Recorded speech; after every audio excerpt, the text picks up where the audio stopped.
Hello all, this is Dr. Dheeraj Masapu. I'm a senior consultant in the field of neuroanesthesiology, and today I would like to review psychiatry as a specialty and scope in India. So basically this is a long awaited video and many of you have requested multiple times. I'm very sorry for delaying the production of this video. So let me tell you what I'm going to cover in this particular video. I'm going to tell you how many seats are there and how many psychiatrists are there in India, and then what are the subspecialties available after doing MD psychiatry or DNB psychiatry in India, and which are actually going to boom in future, like child and adolescent psychiatry, and how gambling at present, which is happening in different apps and everything in India, is going to affect the psychiatry practice, which is going to actually boom the practice of psychiatry in India. I'm going to cover that aspect. And then how the work-life balance would be, and what is geriatric psychiatry I would like to talk about, and why it will boom in future. And also I would like to talk about abroad opportunities, like the jobs, mainly Australia. The area of need vacancies are going to come up. There are a lot of jobs which are going to come up, which are already there in Dubai, you can see. And then I'll also show you different fellowships which are available in Canada, and my favorite of fellowship also I would like to show you after MD psychiatry. And also I would like to cover in Tennessee, in USA also there are certain jobs available in a place called Nashville, which is the capital city of Tennessee. Why Tennessee is because after MD or any PG in India, you can actually go to Tennessee and practice without doing residency in USA. So they'll allow that, and 6 more states in US are also going to allow that. Okay, so these are the things I would like to cover in this particular video. I think you got a gross overview of what I'm going to talk. So let me start first. Number of seats present in India. This information you can get in any website. Around 1,000 seats are there in India. So in MD and DNB, if you ask me, I'm also going to tell you what are the good hospitals to do MD. And between MD and DNB, in any medical branch, there won't be major difference. Okay, many people are asking me this question for you guys. Between MD and DNB in medical specialties, there is not going to be major difference. Okay, but in surgical specialties, there is a difference because the free hand, the chances matter. They are given more in MCH, so or MS general surgery. So their DNB is little dicey. So let us go into the number of psychiatrists at present. Okay, because what I always tell in my videos is, if there are so many doctors in one specialty, better to avoid that. In psychiatry, I'm not seeing that kind of saturation, because only 18 to 20,000 psychiatrists are there in India for 145 crore population. It's pretty less number. And according to WHO, every 10,000 people should have one psychiatrist, but it is not happening in India. So I think saturation is not possible at the present times. But when I spoke to my friends and discussed few aspects I came to know, I'll tell you when I talk about work-life balance and saturation in the part of the video. So if you actually do the exact math, there is no demand-supply mismatch. The production is actually happening based on the need for psychiatrists.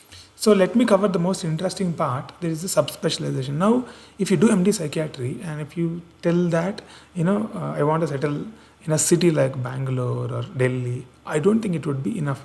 If you're a very senior guy, if it is working out, then it's a different story. But now you need to niche down to one area. So where to niche down? So if you ask me, then there are 3 areas which I found is going to boom in future. Number 1 is child and adolescent psychiatry. There is a DM in immense. If you're planning to do, better go for a DM, because you get an in-depth understanding of the subject and also some research mindset you develop.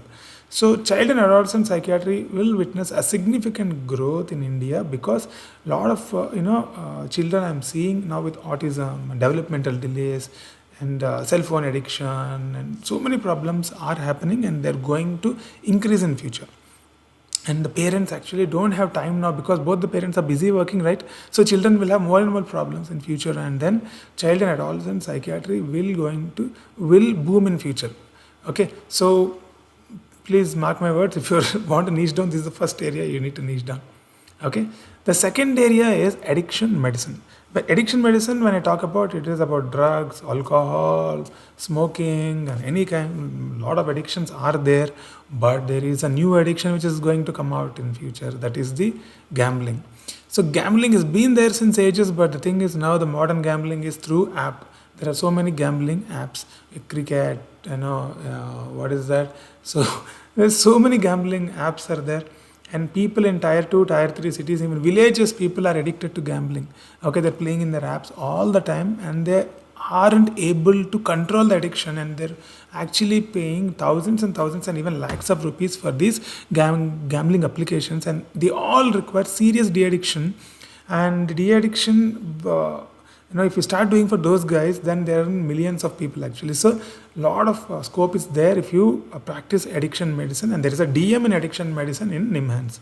Okay, hope you understood what I told. The next subspecialty I would recommend seriously is the geriatric psychiatry. The reason is geriatric population is going to increase. This is what I tell in all my videos. I don't want to bore you guys with the repetition of content. There are 30 crore old people which are going to come by 2034.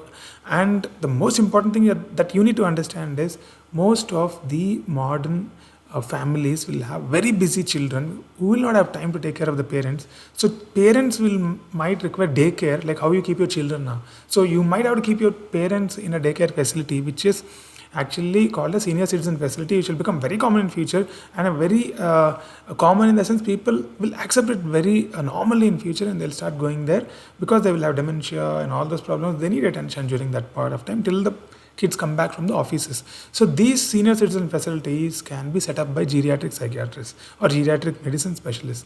Or if somebody is set up, then you can go for consultation. If every day, if you see 10 people in one center like that, 4-5 centers if you cover, you will make lakhs of rupees in a month. Okay. So that is the scope of geriatric psychiatry in future. So these are the 3 top subspecialties if I recommend if you really want to subspecialize. If you want to stay in India, you have to do this. So before going to abroad opportunities, I would like to cover the work-life balance. See, work-life balance, according to me, is not having night duties. That's it, straightforward matter.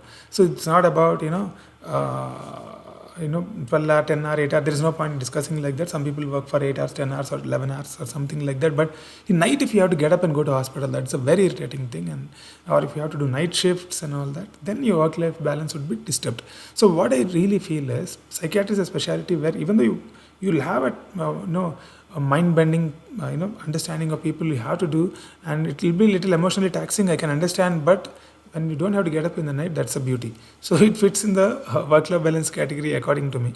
Okay, and number of hours will totally depend upon what you're doing. If you're having an only OPD practice, you can see 3-4 hours in the morning and 3-4 hours in the evening.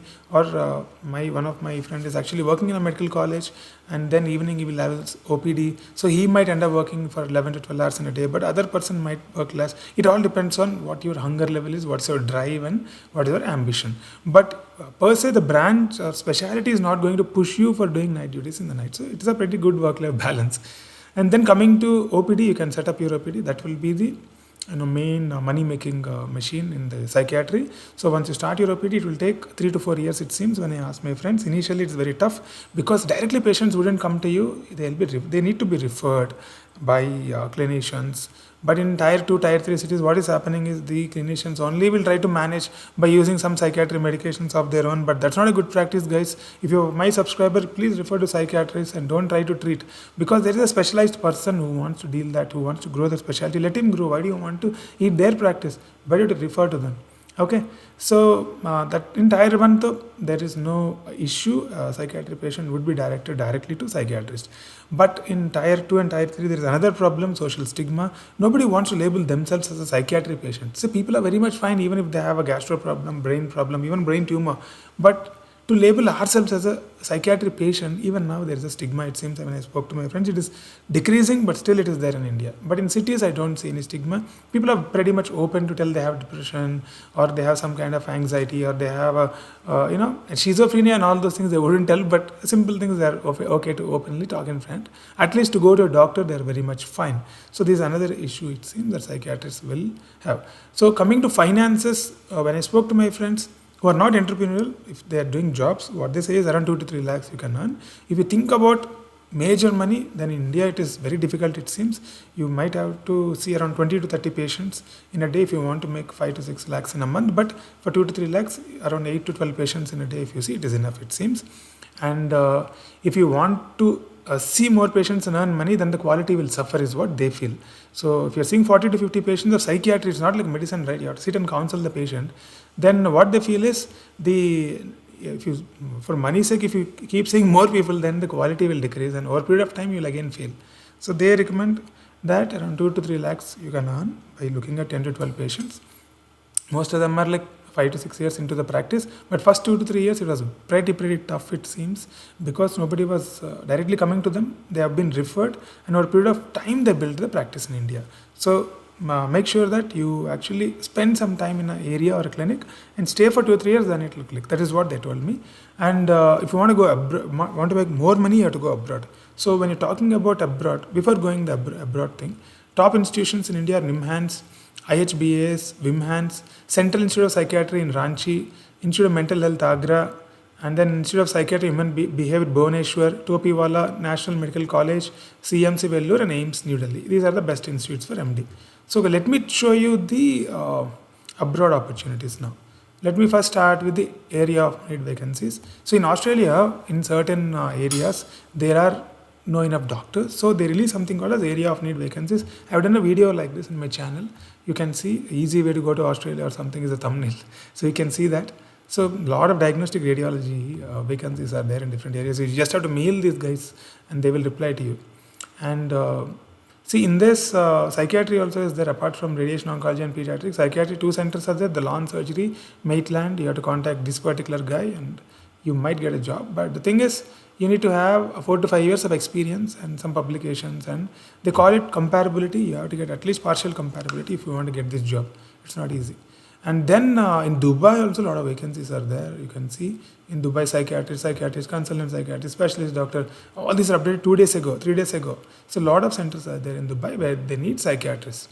And then if you want to do fellowships, so what fellowships are available abroad? In Canada, there is addiction medicine fellowship, and then child and adolescent psychiatry fellowship, clinical research fellowship in forensic psychiatry, and then the OECD fellowship, and then there is a fellowship in metabolic health and mental illness, fellowship in mood disorders, and then there is a fellowship in ambulatory geriatrics and sleep disorder fellowship. I think this will be good in future. A lot of people are suffering with insomnia, including me.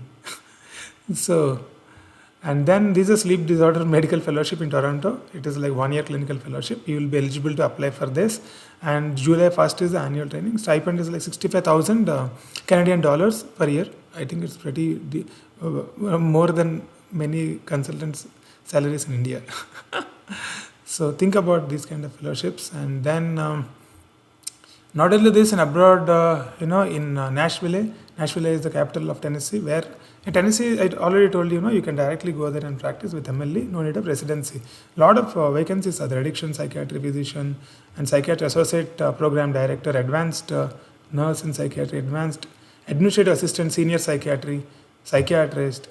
So many opportunities are there. So what I'm trying to tell is the scope of psychiatry is totally dependent upon your individual personality. If you want to settle in tier 2 city with your family, then you will spend time with your family. You can set up your OPD. 2 to 3 years you stay, you'll be getting patients initially by referral from other doctors, and then you can develop your practice. Tier 1, you have to niche down. No doubt in that. You have to niche down to one of the areas which I told: child and adolescent, or geriatrics, or the addiction medicine. You have to tell the world that I am the master in that if you want to settle in tier 1. Or if you are not okay with the salary that you're earning, please go abroad. A lot of vacancies are there in Australia, Canada, USA, Dubai, and other countries. So I feel this. Then coming to conclusion, psychiatry, the number of psychiatrists will increase and they will saturate in different parts of the world in future. But the only way you can survive is by telling the world that you are an expert in one area. In that way, my dream is that you have to be in India and you are an expert in one area, and people from USA and UK and Australia should come to you for your expertise. So in that level, if you can prove your capacity, then what happens is there is no competition for you. There is no point of talking about saturation and all that. Okay, that is my dream, and I want some of my subscribers to reach that point. Okay, and then guys, if you have come till here, there is a survey link in the description. I am collecting information regarding stipends to help the students attend this particular counseling. I want to release it before the counseling. I already got 250 colleges data with me. So, if you help me in filling a 3-question survey, which is there in the description, then I think it will benefit hundreds of people who are watching my videos. So I feel you should fill that survey. And thank you very much for following the video till now. And very sorry for delaying the psychiatry video. Many people have been requested multiple times. Okay, hope to see you in the next video. Thank you very much for following the video till now. Thank you.